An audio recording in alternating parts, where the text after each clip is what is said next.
Alright, what's going on, guys? Today it is Sunday, April 13th.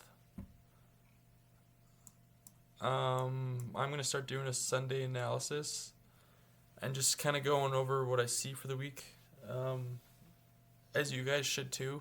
It's definitely better to plan out your trades ahead of time so that during the week you're not rushing trades and just getting into a trade just to get into a trade. It's definitely better to plan out what you have. You'll definitely end up having a higher win rate this way, and you won't be as stressed taking your trades because you already do have a plan mapped out. So usually Sundays I'll just go over the market, see what I'm seeing, and then plan out what I'm going to do for the week. But we'll get started here with Swiss JPY.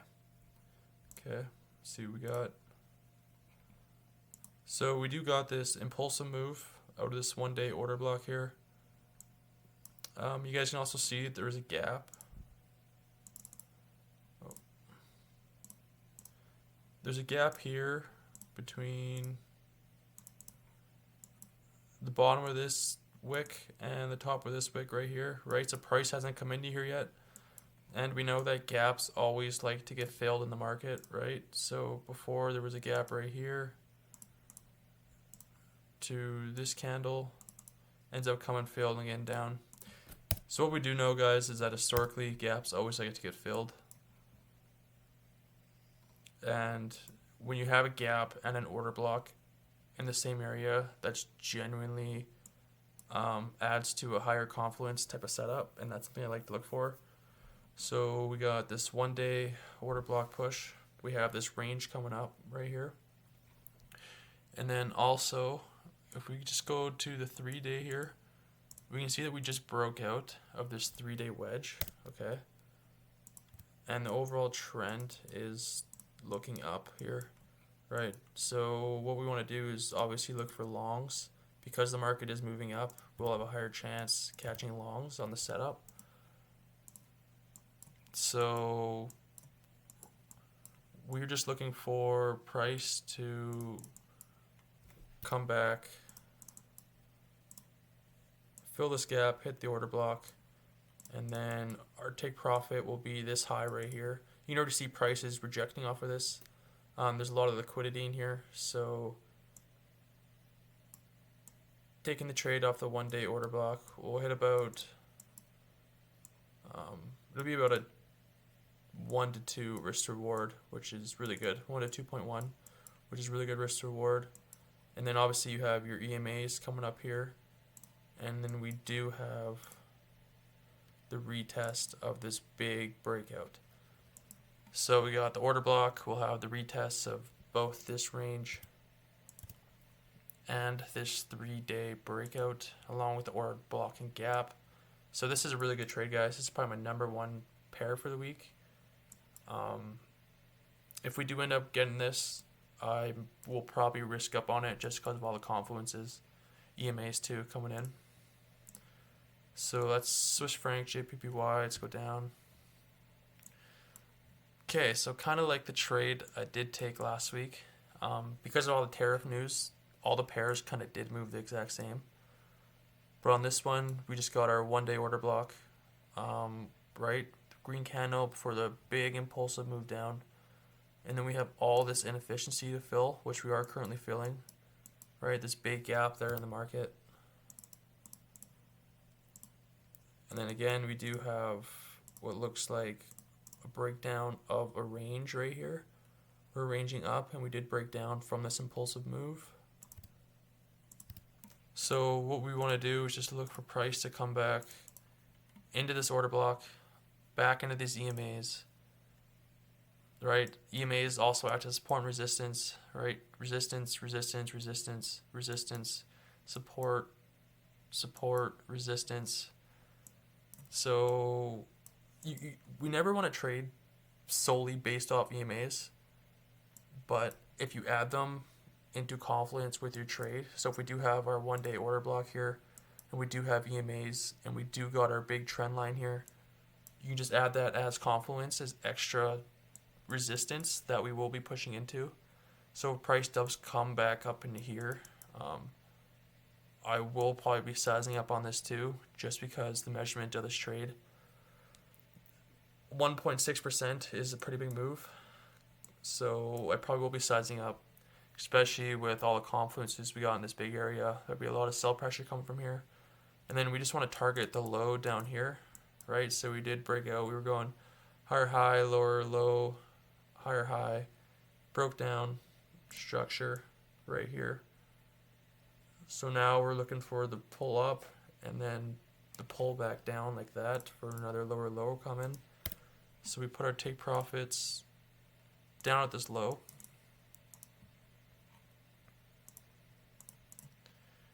Which will give us about a 3.8 risk to reward, which is amazing.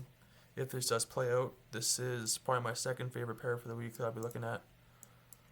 And then we'll go down to USD CAD.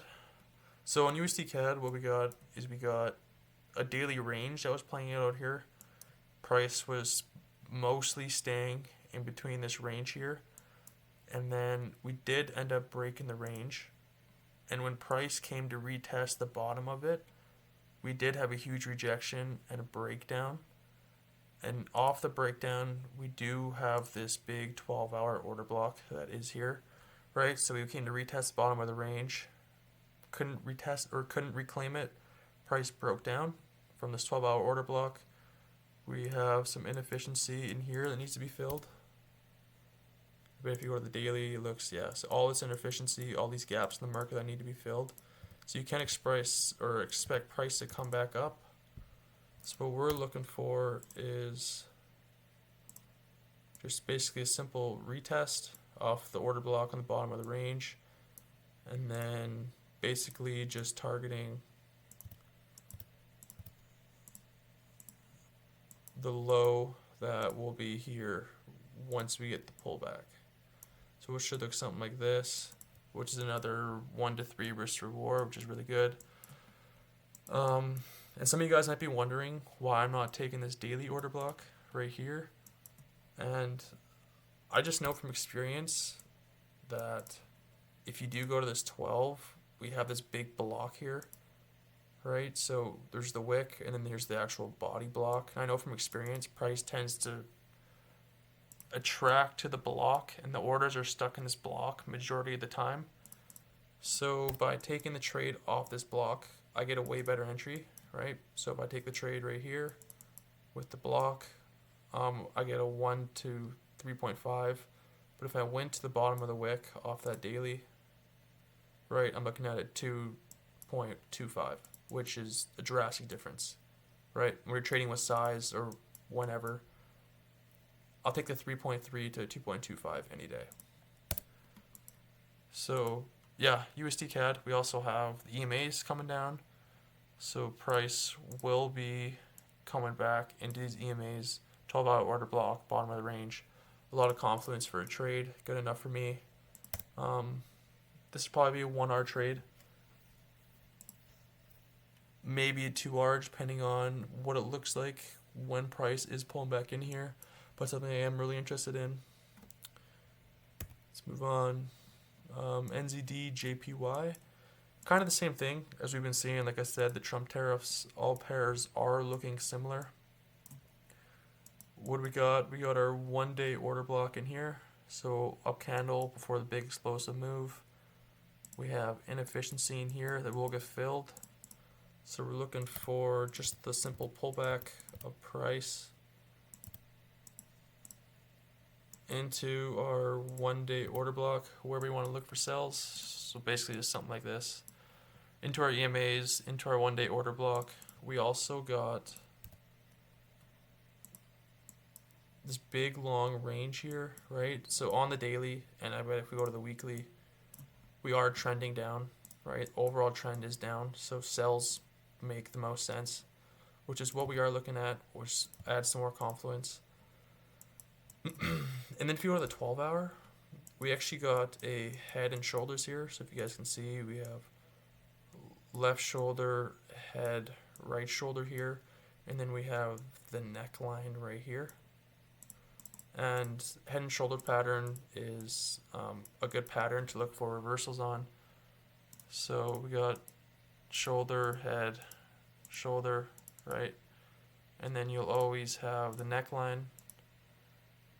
And then when you do break out of that neckline, you want to look for the retest of the neckline to sell off of or buy off of, depending on what your head and shoulders looks like. But it's just another confluence play, right? It's plays out most of the time. So when you got head and shoulders, EMAs, 1 day order block here, again, all the reason to sell, especially when we are coming down like this. This is another really good trade setup that I would be interested in taking. And we're looking at a 3.27 risk reward, right? So if you're risking $1,000, you'll make $3,200. If you're risking $2,000, you'll make $6,400 or whatever that math is. So yeah, all these trends, and then we just want to target, like I said again, the bottom. We want to look for a move like this: lower low, higher low, back into a lower low, and then just take profits right here at the bottom. Okay, what do we got? Euro USD. This one's just pretty simple, right? We're trending up, so we want to look for longs. If we go down to the 8 hour, we have this huge 8 hour order block followed by an explosive move with inefficiencies in there, right? So we can expect price to come back down. If we go to the daily, right, all this inefficiency gap needs to be filled. So basically just looking for price to come back in this 8 hour order block in the EMAs, and just continue making higher highs and lower highs, right?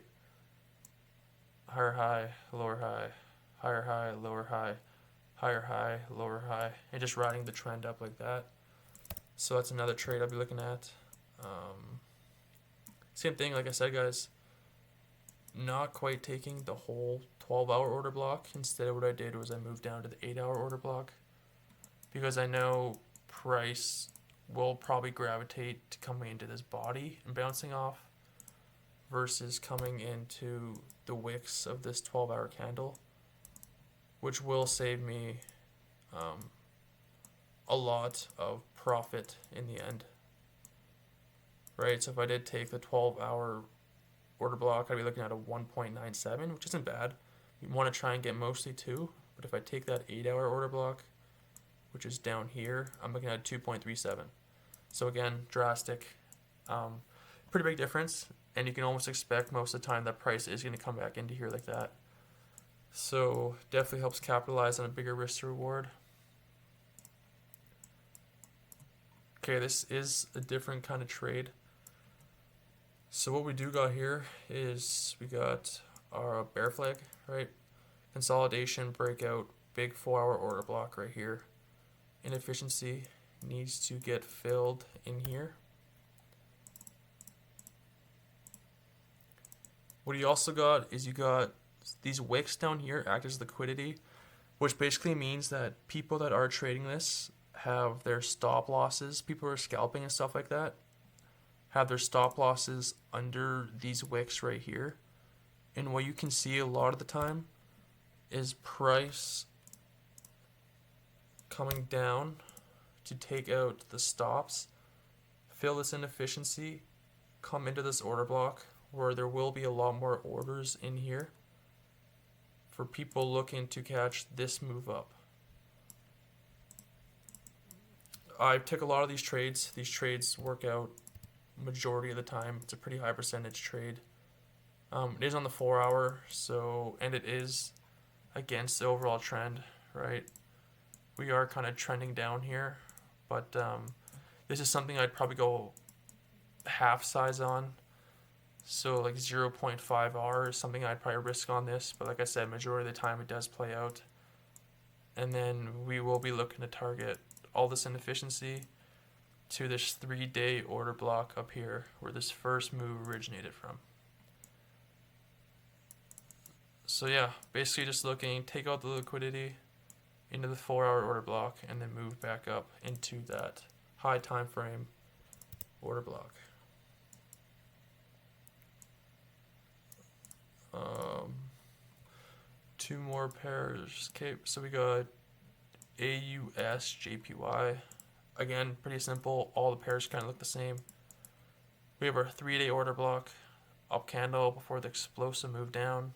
Banks, everybody else has their orders inside of this candle right here.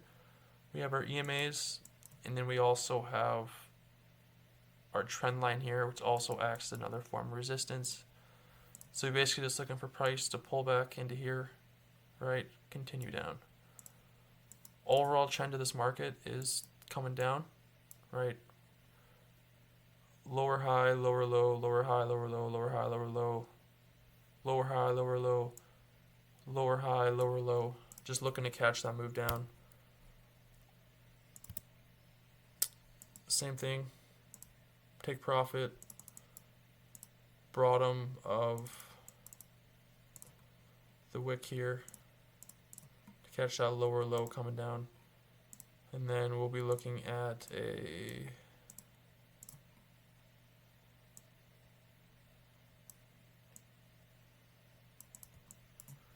$3.75 risk to reward. Again, amazing trade. This would take quite a while to play out. As you can see, it is the 3 days, so each candle is 3 days long. So you can almost expect this to take about maybe a week to play out. But again, pretty high confluence trade. You could size up on this. May take a week to play out, but that's okay. That's part of trading. And yeah, one thing I do like about the strategy that I have made, which I think you guys will appreciate too, is that on all my trades, I'm able to set limit orders, set and forget, and just leave it, okay? So if you're a scalper, right, you have to be up at 7 a.m., 8 a.m., wherever you live, and you have to trade New York session. You have to be up at a certain time, and you have to cash this certain volume, right? So some days you'll miss your trades, and you always have to be there at a certain time, or a London session. But this way, what I can do is I can literally just place an order on my account. I can go to bed. I can do whatever I want, live my life, wait for price to come in here. I don't have to touch anything. And just let the trade play out the way it needs to play out. I don't need to really manage this because the move is so big. Like, I'm not going to get wicked out on a 2% stop loss. It's just not going to happen. Yeah, I basically just able to live my life without having to stare at the screen all day, which is kind of the way I crafted my trading strategy. Like, I don't have to be at the computer if I don't have to, if I need to take a trade, if that makes sense. And I think a lot of you guys would benefit from trading this way. You also are able, your risk to reward becomes, or your win rate will be a lot higher too, because you have the whole macro trend in your favor. And higher time frame trades always play out a lot cleaner than lower time frame trades. Okay, so your win rate as a lower time frame scalper, you're going to lose a lot more, which affects your psychology. It really just messes up your head. And there are people who are really good scalpers, but it takes a lot to get to that. And this way, like I said, I can just set a limit order, don't have to touch anything, let it come to my zone, do my own thing, let the trade play out. But yeah, let's move on to the last pair. What do we got? Euro NZD. So again, kind of the same thing. We have, clearly we're in an uptrend here, right? Higher high, lower low, higher high, lower low, or lower low, or lower high, higher high. Looking for the pullback for the lower high, and just continuing that trend up. So this is the 3-day order block, right? Down candle before an explosive move up. We have inefficiencies in here, so we can expect to fill this gap at some point, hopefully on this pullback coming up. Huge explosive move coming off of this 3-day order block. That is one big candle. Look at how big this candle is right here, right? If you were to take this size and put it anywhere else, right? It's just not even close anywhere else. So you can expect a lot of orders to be in here that got stuck in here. And then again, instead of taking the full 3-day order block, I did take the body of these two candles here, because I know from experience price will pull into here. Then I will get a better entry. And what I probably will do if I end up taking this trade is I will layer 1R risk right here, and then at this daily order block down here, I will layer one more order for 1R. So basically what that does is instead of me taking this trade right up here and price does come down lower and does come into this 1-day order block down here, my average price will be pushed lower, okay? So instead of having my full order right here, so if it's a 2R trade, instead of having my full order down here and then price does come down to fill this 1-hour order block, now my average price is down here. So when price comes back and comes back up, I will be in profit right here in the middle instead of still being down while price is right here, okay? Basically just gives me a better average entry. Price definitely could have a deep pullback. This is a big 1-day order block, so it could have a deep pullback in there. But yeah, basically just looking to catch this move just like that and ride this trend up, right? It's like catching a wave. You don't want to surf against the wave. You want to surf with the wave, because that's how you will definitely perform best at it. But yeah, that's kind of all I got for Sunday analysis. I currently am in 3 trades right now. I probably will do a breakdown sometime this week on the trades I am currently in. The market is going to open in a couple hours, so we'll kind of just see how that plays out, if I end up canceling those trades or not. But depending on how those go, will definitely affect if I do choose to get into these trades if they become available. But I will keep you guys updated on my Twitter and Telegram like normal. So if you haven't yet, follow me on Twitter. I will put Twitter, YouTube. I will put everything in the description wherever I end up posting this vid. Follow me on all my socials. Repost, share. If you guys like the comment or you guys like the content, make sure to share it, like it, interact with it. It would support me a lot. And then if you guys have any questions, just comment on the video and I will definitely answer anything you guys need to know. Anything you guys want me to change, anything like that would be much appreciated. And yeah, that was a good first Sunday analysis. Let's have a good rest of the week and hopefully catch some good trades coming up.